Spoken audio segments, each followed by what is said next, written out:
আমরা যখন ঘুমাই কিছু কিছু পেশেন্টদের ক্ষেত্রে যাদের ওবেসিটি আছে, যাদের বিশেষ করে ইনসুলিন রেজিস্ট্যান্স আছে, যাদের শর্ট নেক যাদের থাকে, যাদের এই গলাটা এরকম মোটা, সেন্ট্রাল ওবেসিটি আছে যাদের, তারা যখন ঘুমান তাদের এই কিছু মাংস পেশি আছে আমাদের মুখমণ্ডলের ভিতর, তাদের হাওয়া যাওয়ার রাস্তাটাকে অবস্ট্রাক্ট করে।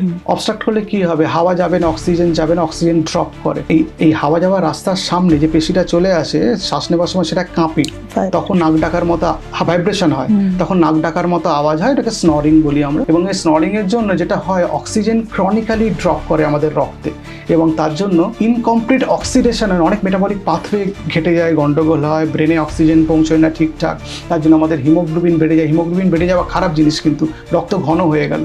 তাদের ক্রনিক্যালি লো অক্সিজেন থাকার জন্য ব্লাড প্রেশার বাড়ে, এবং স্ট্রোক হওয়ার সম্ভাবনা বা ক্লটিং কোনো ডিসঅর্ডার হওয়ার সম্ভাবনা বা হার্ট অ্যাটাক হওয়ার সম্ভাবনা অন্য পেশেন্টের চেয়ে বেশি।